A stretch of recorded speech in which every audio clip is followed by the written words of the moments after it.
Hello, ang pag-uusapan po natin ay tungkol sa automatic na sasakyan. Paano nga ba ang tamang pagdadrive ng automatic na sasakyan? Ito po, panoorin nyo po.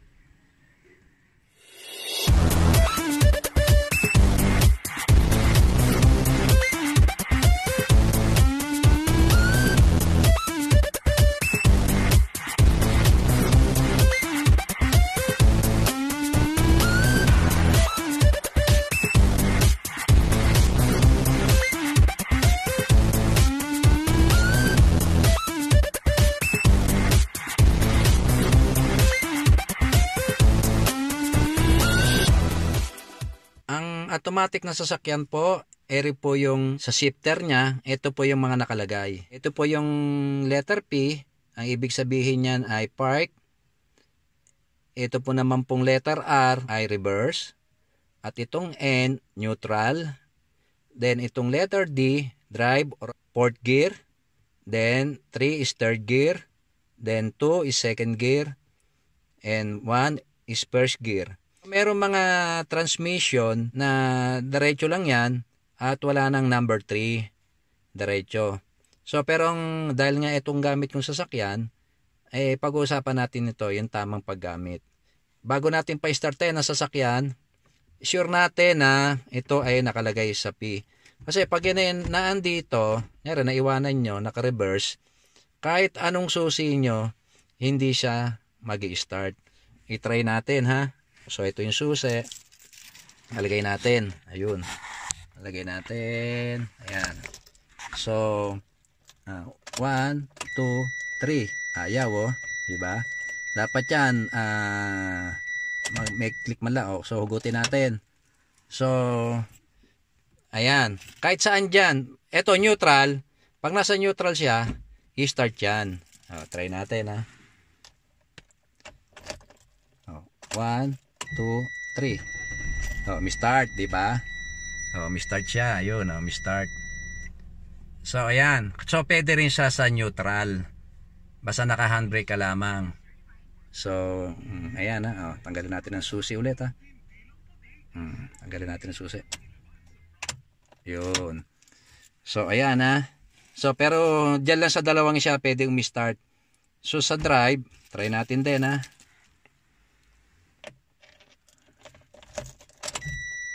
Ayaw, di ba? Ayaw. Ganon din sa 2-in-1. Pinakamaganda niyan talaga. Ayaw pumasok. So, kailangan apakan natin ang preno. Ayan, apak sa preno.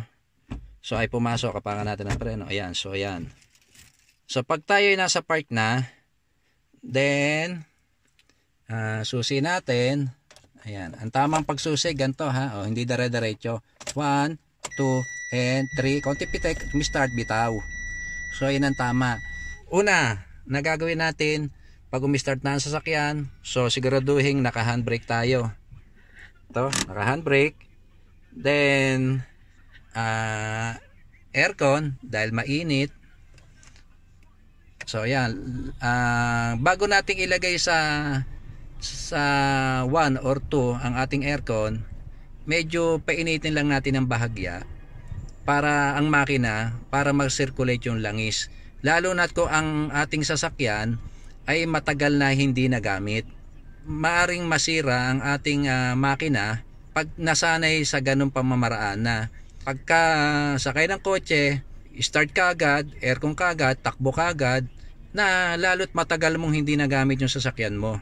So, nga pala, binuksan ko yung sa aircon, eto, pag walang ilaw yan, ibig sabihin walang lamig yan. So, ito yung pinaka-switch ng AC. So, ayan. Ewan ko lang sa ibang unit, no? Basta yan, dito sa unit na to. Then, ito rin, noong una, hindi po ako, disclaimer po, hindi po ako mekaniko. Dito, noong una, ang timpla ko sa kanya is nasa gitna. Kasi nasanay na ako sa mga dati kong mga ginagamit na sasakyan. Puro blue yan. To akala ko thermostat. Nagtataka ako, hindi siya lumalamig ng talagang malamig. So nag-search ako sa mga nakakaintindi. Yan pala ay hindi thermostat.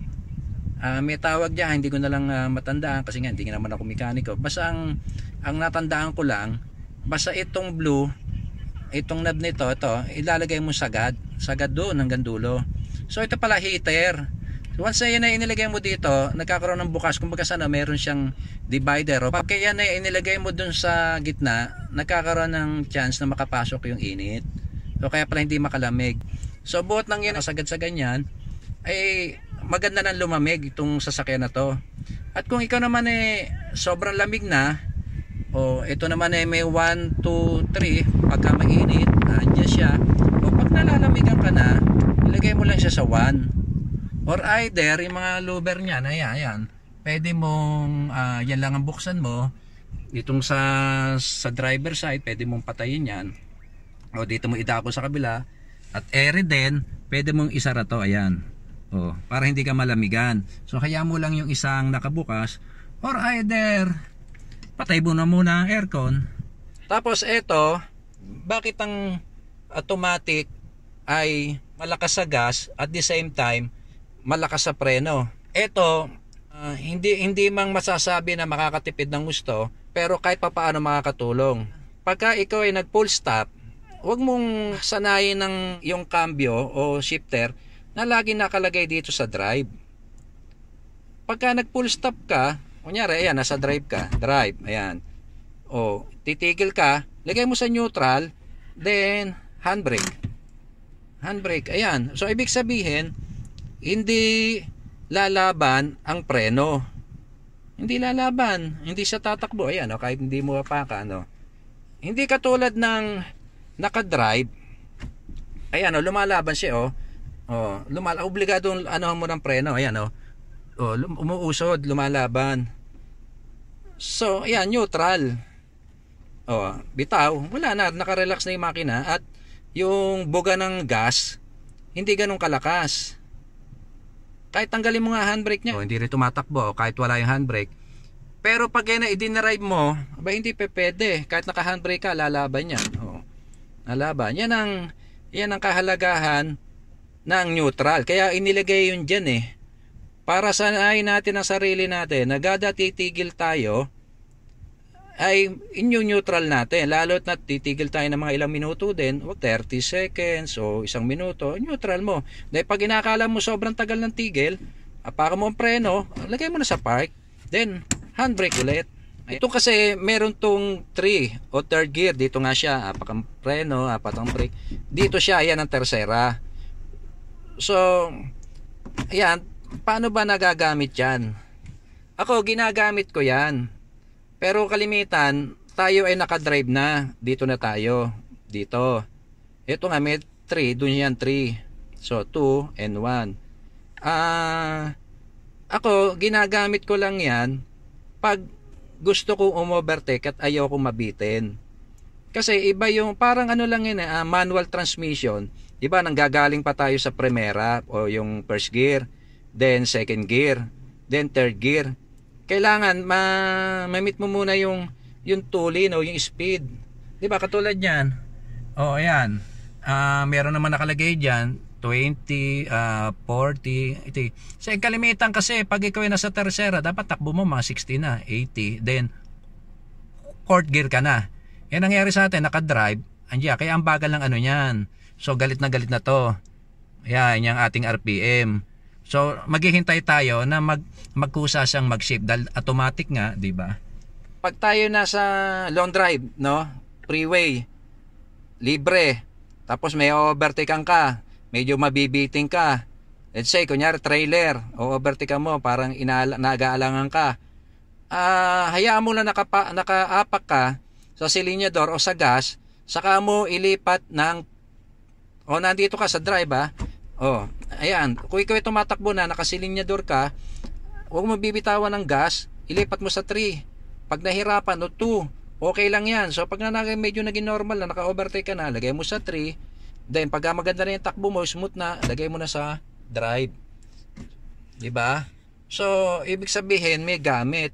So ito naman 2 and 1, saan ba talaga gamit nito? Kasi marami nagtatanong, para saan ba yung 2 and 1? Itong 2 and 1 ay para sa uphill and downhill, or sa palusong at sa matarik. Aahon ka at lulusong ka. So paano ba ang paggamit? Bakit ganon? Lulusong ka na nga, bakit kailangan magbawas ka? So ito ang advantage niyan. Kaya kailangan mong magbawas dahil una-una, palusong yan, mahirap kontrolin ang sasakyan, lalo na kung kayo ay loaded, mabigat. Mahirapan ang preno ng sasakyan kung ikaw ay lulusong sa isang matarik na lugar. Ikakayanin ng preno. So kailangan, pag nasa tarik ka, either ilagay mo sa 2 para mag-engine brake siya. Tutulungan ng makina ang preno. So ayan ha, advantage yan na pagka nasa downhill ka at sobrang tarik, puno ka ng sakay, ilagay mo siya sa number 2 o second gear para ang preno ay may katuwang sa pagpigil ng takbo ng sasakyan o ng makina. So ayan ang kahalagaan niyan. So dumako naman tayo sa paahon naman. Sa paahon, pag ay nakakala mong tarik at kaya pa ng tersera o ng third gear, hayaan mo lang muna. So pag nananghingi na at nahihirapan na umahon, ilagay mo sa second gear. So huwag mo muna ilalagay sa first gear kasi baka mamaya hindi na kayanin ng makina, wala ka na isusunod. So hayaan mo lang ang second gear. Pag ang second gear ay nakaya, so go.